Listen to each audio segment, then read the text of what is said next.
ഗ്യാസും ലാഭം പണിയും എളുപ്പം കുക്കറിൽ എളുപ്പത്തിൽ ഉണ്ടാക്കിയെടുക്കാൻ പറ്റിയ നല്ലൊരു ചിക്കൻ ദം ബിരിയാണീൻ്റെ റെസിപ്പിയാണ്. ഒരേ ഒരു കുക്കർ മതി നമുക്ക് ഈ ഒരു ബിരിയാണി ഉണ്ടാക്കിയെടുക്കാൻ. ഇതേപോലെ തന്നെ കുക്കറിൽ എളുപ്പത്തിൽ ഉണ്ടാക്കിയെടുക്കുന്ന പൊരിച്ച കോഴി ബിരിയാണീൻ്റെ റെസിപ്പി ഞാൻ 2-3 ദിവസം മുമ്പേ അപ്ലോഡ് ചെയ്തിട്ടുണ്ടേനു. കുറച്ച് പേരൊക്കെ ചോദിച്ചിട്ടുണ്ടേനു പൊരിക്കാത്ത കോഴി ബിരിയാണീൻ്റെ റെസിപ്പി കാണിക്കുമെന്ന്. അതാണ് ഇന്നത്തെ വീഡിയോയിൽ കാണിക്കുന്നത്. നല്ല ഈസിയാണ്, അതുപോലെ തന്നെ നല്ല ടേസ്റ്റുമാണ്. പെരുന്നാളിനെല്ലാം ഉണ്ടാക്കാൻ പറ്റിയ നല്ല ബിരിയാണി കൂടിയാണ്. അപ്പോൾ നമുക്ക് വേഗം തന്നെ നോക്കാം എങ്ങനെയാണ് ഇത് ഉണ്ടാക്കുന്നതെന്ന്. അതിന് മുമ്പായിട്ട് ആരെങ്കിലും സബ്സ്ക്രൈബ് ചെയ്യാതെ വീഡിയോ കാണുന്നുണ്ടെങ്കിൽ അതുപോലെ എൻ്റെ വീഡിയോ ഇഷ്ടപ്പെടുകയാണെങ്കിൽ മറക്കാതെ ഒന്ന് സബ്സ്ക്രൈബ് ചെയ്ത് സപ്പോർട്ട് ചെയ്യണം. പിന്നെ ലൈക്ക് ചെയ്യാനും ഷെയർ ചെയ്യാനും മറക്കരുത്. ആദ്യം തന്നെ ബിരിയാണിക്ക് വേണ്ടിയിട്ടുള്ള അരി ഒന്ന് വെള്ളത്തിൽ കുതിർത്തി വെക്കാം. ഒരു 10 മിനിറ്റ് വെള്ളത്തിൽ കുതിർത്തി വെച്ചിട്ടാണ് ഈ ഒരു ചോറ് റെഡിയാക്കുന്നത്. അതിന് വേണ്ടിയിട്ട് ഒരു ബൗളിലേക്ക് 3 കപ്പ് ജീരകശാല റൈസ് ഇട്ട് കൊടുക്കാം. ബിരിയാണിയും നെയ്ച്ചോറൊക്കെ വെക്കാനായിട്ട് ഞാൻ ഏത് ജീരകശാല റൈസാണ് യൂസ് ചെയ്യുന്നതെന്നുള്ളത് കഴിഞ്ഞ ബിരിയാണീൻ്റെ വീഡിയോയിൽ കാണിച്ചിട്ടുണ്ട്.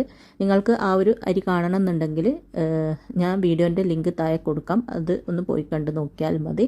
ഇനി ഈ അരി നന്നായിട്ടൊന്ന് കഴുകിയെടുത്തതിന് ശേഷം നമുക്ക് കുറച്ച് വെള്ളം ഒഴിച്ചിട്ട് ഒരു 10 മിനിറ്റോളം കുതിരാനായിട്ട് അടച്ച് മാറ്റി വെക്കാം. 10 മിനിറ്റ് മാത്രം വെക്കുക, കൂടുതൽ വെക്കരുത്, അന്നേരം വേവിൽ വ്യത്യാസം വരും. ഇനി മസാലയ്ക്ക് വേണ്ടിയിട്ടുള്ള ഉള്ളിയും തക്കാളിയും എല്ലാം ഒന്ന് കട്ട് ചെയ്തെടുക്കണം. അതിന് വേണ്ടിയിട്ട് ഞാനിതാ ഒരു 4 സവാളയാണ് എടുത്തത്. 4 സവാള എന്ന് പറയുമ്പോൾ 2 എണ്ണം ചെറിയ സവാളയും 2 വലിയ സവാളയാണ്. നിങ്ങളിപ്പോൾ ചെറുത് തന്നെയാണ് എടുക്കുന്നതെങ്കിൽ ഒരു 6 എണ്ണം എടുക്കുക.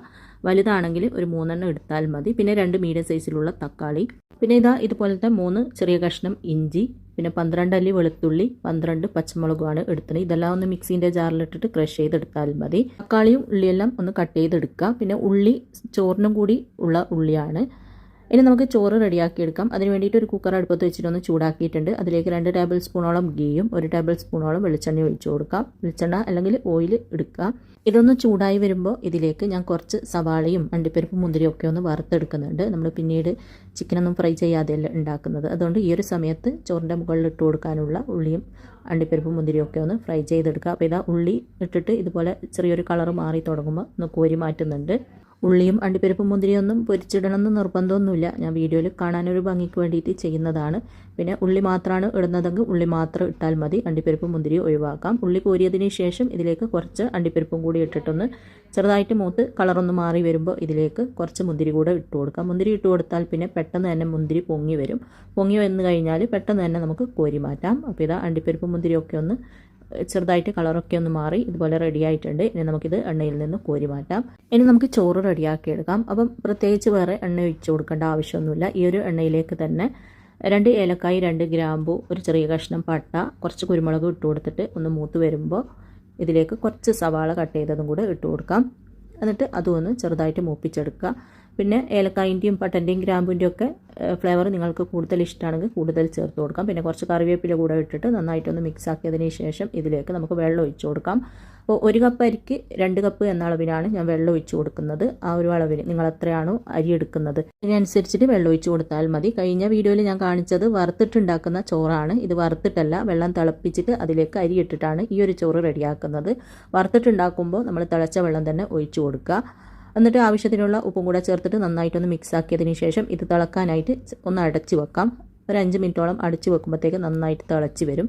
ഇതുപോലെ നന്നായിട്ട് തിളച്ച് വരുമ്പോൾ ഇതിലേക്ക് കുറച്ച് ക്യാരറ്റ് കട്ട് ചെയ്തതും ഹാഫ് ലെമൺ ജ്യൂസും പിഴിഞ്ഞു കൊടുക്കാം. എന്നിട്ട് നല്ലതുപോലെ ഒന്ന് മിക്സ് ആക്കിയതിന് ശേഷം കുതിർത്തി വെച്ച അരി 10 മിനിറ്റ് ആയപ്പോൾ ഞാൻ അതിൻ്റെ വെള്ളമൊക്കെ ഒന്ന് ഊറ്റി കളഞ്ഞിട്ടുണ്ടായിരുന്നു. അത് ഇതിലേക്ക് ഇട്ട് കൊടുത്തിട്ട് നന്നായിട്ട് മിക്സ് ആക്കിയിട്ട് അടച്ചിട്ട് തീ ഹൈ ഫ്ലെയിമിൽ ഒരു 2 വിസിൽ വരുന്നത് വരെ വേവിക്കുക. അപ്പോഴത്തേക്ക് നല്ല പൂ പോലത്തെ ചോറ് റെഡിയായി കിട്ടും. 2 വിസിൽ വന്നതിന് ശേഷം കുക്കറൊന്ന് മാറ്റി വെക്കുക. എന്നിട്ട് പ്രഷർ പോയതിന് ശേഷമാണ് തുറക്കേണ്ടത്. അപ്പോൾ പ്രഷർ പോകുന്നത് വരെ തുറക്കരുത്. അപ്പം അത് ഞാൻ മാറ്റി വെച്ചിട്ടുണ്ട്. ഇനി ഞാൻ മറ്റൊരു കുക്കറിലാണ് കേട്ടോ മസാല റെഡിയാക്കുന്നത്. ഒന്നുകിൽ ഇതുപോലെ 2 കുക്കർ ഉണ്ടെങ്കിൽ ഒരു കുക്കറിൽ ചോറ് വെക്കുക, ഒരു കുക്കറിൽ മസാല റെഡിയാക്കാം. 2 കുക്കർ ഇല്ലെങ്കിൽ ഒരേ ഒരു കുക്കർ മാത്രം മതി നമുക്കിത് റെഡിയാക്കി എടുക്കാൻ. കഴിഞ്ഞ വീഡിയോയിൽ ഞാൻ ഒരു കുക്കറിലാണ് എല്ലാം റെഡിയാക്കുന്നത് കാണിച്ചത്. ഇതിൽ 2ൽ ഞാൻ കാണിക്കുന്നുണ്ട്. നിങ്ങളുടെ കയ്യിലിപ്പോൾ ഒരു കുക്കറേ ഉള്ളൂ എങ്കിൽ 2 വിസിൽ വന്നതിന് ശേഷം അടുപ്പ് ഓഫ് ആക്കുക. എന്നിട്ട് പ്രഷർ പോയതിന് ശേഷം അത് ഓപ്പൺ ചെയ്തിട്ട് ചോറ് എടുത്തിട്ട് മറ്റൊരു പാത്രത്തിലേക്ക് മാറ്റുക. എന്നിട്ട് സെയിം കുക്കറിൽ തന്നെ 2 ടേബിൾ സ്പൂണോളം ഓയിൽ ഒഴിച്ച് കൊടുക്കുക. എന്നിട്ട് നമ്മൾ കട്ട് ചെയ്തെടുത്ത ഉള്ളി തക്കാളി എല്ലാം ഇട്ടിട്ട് ജസ്റ്റ് ഒന്ന് വഴറ്റി കൊടുക്കുക, അല്പം ഉപ്പും കൂടെ ചേർത്തിട്ട്. പിന്നെ ഒരു 1/4 കപ്പ് വെള്ളവും കൂടെ ചേർത്തിട്ട് ഒന്നും കൂടെ മിക്സ് ആക്കിയതിന് ശേഷം അടച്ച് വെച്ചിട്ട് ഈ ഒരു മീഡിയം ഫ്ലെയിമിൽ 3 വിസിൽ വരുന്നത് വരെ വേവിക്കുക. 3 വിസിൽ വന്നതിന് ശേഷം അടുപ്പ് ഓഫ് ആക്കിയിട്ട് അതിൻ്റെ പ്രഷറൊന്ന് പോയതിന് ശേഷം ഓപ്പൺ ചെയ്ത് നോക്കുമ്പോഴത്തേക്ക് ഇതുപോലെ ഉള്ളിയും തക്കാളിയൊക്കെ നന്നായിട്ട് വഴന്ന് നല്ല സോഫ്റ്റ് ആയിട്ടുണ്ടാവും. അപ്പം ഒരുപാട് സമയം വഴറ്റി ഗ്യാസൊന്നും കളയേണ്ട ആവശ്യമില്ല. ഇതുപോലെ റെഡി ആയിട്ടുണ്ടാവും. ഇനി ഇത് നല്ലതുപോലെ ഒന്ന് മിക്സ് ആക്കിയതിന് ശേഷം അടുപ്പ് ഓൺ ചെയ്തിട്ട് ഇതിലേക്ക് നമ്മൾ എടുത്തു വെച്ച ഇഞ്ചി, വെളുത്തുള്ളി, പച്ചമുളകെല്ലാം ഉണ്ടല്ലോ, ഞാൻ മിക്സീൻ്റെ ജാറിലിട്ടിട്ടൊന്ന് ക്രഷ് ചെയ്തെടുത്തിട്ടുണ്ടേനു. അതിൽ നിന്ന് 1/4 ഭാഗത്തോളം ഞാൻ ഇതിലേക്ക് ചേർത്ത് കൊടുത്തിട്ടുണ്ട്. 1/4 ഭാഗം ബാക്കി വെച്ചിന്. അപ്പോൾ 1/4 ഭാഗത്തോളം നമുക്കിതിലേക്ക് ആവശ്യമുള്ളൂ. ചേർത്ത് നോക്കുക, എന്നിട്ട് വേണമെങ്കിൽ മാത്രമേ പിന്നീട് ചേർക്കാൻ പാടുള്ളൂ. ഒരുപാട് അങ്ങ് ആദ്യം തന്നെ ചേർത്ത് കൊടുക്കരുത്. അങ്ങനെയാകുമ്പോൾ അതിൻ്റെ ഫ്ലേവർ ആയിരിക്കും മുന്നിട്ട് നിൽക്കുക. അപ്പം ബിരിയാണി നല്ല ടേസ്റ്റ് ഉണ്ടാവില്ല. അപ്പോൾ ഇഞ്ചിയും വെളുത്തുള്ളിയും എല്ലാം ചതച്ചത് ചേർത്തിട്ട് നന്നായിട്ട് മിക്സാക്കി നല്ലതുപോലെ തിളക്കുമ്പോൾ ഇതിലേക്ക് നമുക്ക് പൊടികൾ ചേർത്ത് കൊടുക്കാം. 1 ടേബിൾ സ്പൂണോളം ഗരം മസാലയും 1 ടേബിൾ സ്പൂണോളം കുരുമുളകിൻ്റെ പൊടിയും 1/2 ടീസ്പൂണോളം മഞ്ഞൾപ്പൊടിയും കൂടെ ചേർത്തിട്ട് നന്നായിട്ട് മിക്സാക്കി കൊടുക്കുക. അതിനുശേഷം ഇതിലേക്ക് 1 കിലോ ചിക്കനാണ് ഞാൻ ചേർത്ത് കൊടുക്കുന്നത്. ഒരുപാട് വലുതുമല്ല ഒരുപാട് ചെറുതുമല്ലാത്ത രീതിയിൽ പീസാക്കിയിട്ട് നന്നായിട്ട് കഴുകി അതിൻ്റെ വെള്ളമൊക്കെ നല്ലതുപോലെ പോയതിന് ശേഷം മാത്രം ചേർത്ത് കൊടുക്കുക.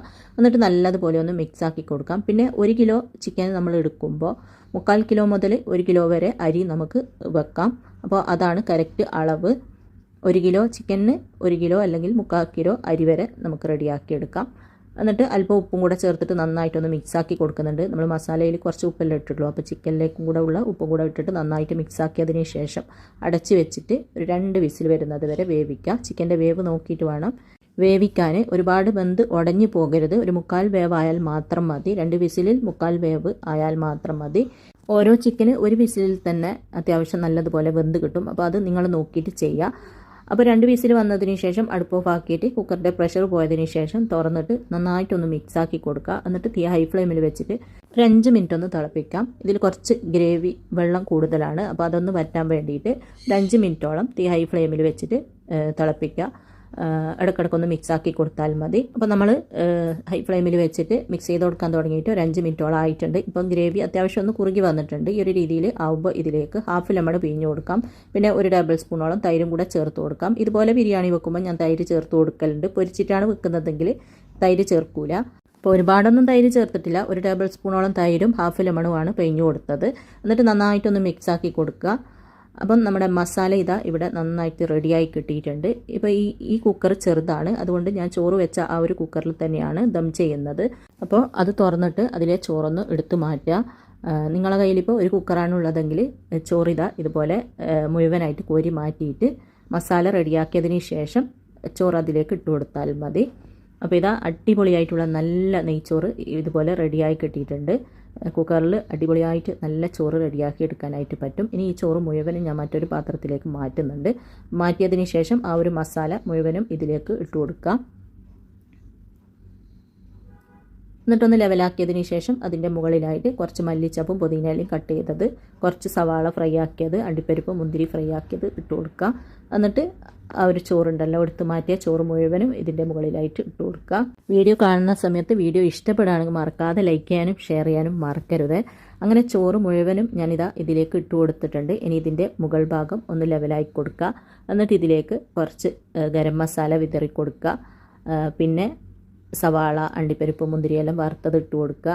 പിന്നെ കുറച്ച് മല്ലി പുതിനയില കട്ട് ചെയ്തത് ഇട്ട് കൊടുക്കുക. എന്നിട്ട് അടച്ചു വെച്ചിട്ട് ചെറിയ തീയിൽ ഒരു 5 മിനിറ്റ് വെക്കുക. വിസിൽ വന്നു പോകരുത്, 5 മിനിറ്റ് മാത്രം വെച്ചാൽ മതി. അതിനുശേഷം അടുപ്പ് ഓഫ് ആക്കിയിട്ട് ഒരു 15 to 20 മിനിറ്റ് കഴിഞ്ഞപ്പോൾ മാത്രം ഓപ്പൺ ചെയ്യുക. അപ്പോഴത്തേക്ക് നല്ലതുപോലെ ദമ്മായി കിട്ടും. ഒരുപാട് ടൈമൊന്നും ദമ്മാവാനായിട്ട് നമ്മൾ പാത്രത്തിലാണെങ്കിൽ ഒരു 20 മിനിറ്റെല്ലാം ദം ചെയ്യാനായിട്ട് വെക്കണ്ടേ. കുക്കറിലാകുമ്പോൾ ഇതുപോലെ ആ ഒരു ചൂട് അങ്ങനെ തന്നെ അവിടെ നിൽക്കും. അതുകൊണ്ട് ഒരു 5 മിനിറ്റ് മാത്രം വെച്ചാൽ മതി. അതിനുശേഷം അടുപ്പ് ഓഫാക്കിയിട്ട് ഒരു 15 അല്ലെങ്കിൽ ഒരു 20 മിനിറ്റ് വെച്ചതിന് ശേഷം തുറന്നിട്ട് നന്നായിട്ട് ഇതുപോലെ മുകൾ ഭാഗം ചോറൊന്ന് നന്നായിട്ട് മിക്സാക്കി കൊടുക്കുക. അതിനുശേഷം ഇതാ മസാലയും എല്ലാം ഞാൻ കാണിച്ചു തരാം. ഇനി നമുക്ക് ചൂടോടെ തന്നെ സെർവ് ചെയ്തിട്ട് രുചിയോടെ കഴിക്കാം. അപ്പോൾ കാണുമ്പോൾ തന്നെ നിങ്ങൾക്ക് മനസ്സിലാവുന്നുണ്ടാവും നല്ല അടിപൊളി ബിരിയാണിയാണ്. അപ്പോൾ എല്ലാവരും ഈ ഒരു ബിരിയാണി ഉണ്ടാക്കി നോക്കുക. ഫ്രൈ ചെയ്ത ബിരിയാണിയാണ് വേണ്ടതെങ്കിൽ ലിങ്ക് ഞാൻ താഴെ കൊടുക്കുന്നുണ്ട്. അതിൽ നോക്കിയിട്ട് റെഡിയാക്കിയാൽ മതി. ഫ്രൈ ചെയ്യാത്ത ബിരിയാണി ഇതുപോലെ റെഡിയാക്കി എടുക്കാം. നാളിന് ചിക്കൻ ബിരിയാണിയാണ് ഉണ്ടാക്കുന്നതെങ്കിൽ ഇതുപോലെ ഉണ്ടാക്കി നോക്കുക. അടിപൊളിയാണ്. എന്നിട്ട് എല്ലാവരും ഇഷ്ടപ്പെട്ടാൽ ലൈക്ക് ചെയ്യുക, ഷെയർ ചെയ്യുക, സബ്സ്ക്രൈബ് ചെയ്യാത്തവർ സബ്സ്ക്രൈബ് ചെയ്ത് സപ്പോർട്ട് ചെയ്യുക. ഫീഡ്ബാക്കൊക്കെ കമൻറ്റ് ബോക്സിൽ കമൻറ്റ് ചെയ്യുക. അപ്പോൾ ഇൻഷാ അല്ലാഹ് അടുത്ത പുതിയ നല്ല റെസിപ്പിയുമായിട്ട് നമുക്ക് വീണ്ടും കാണാം.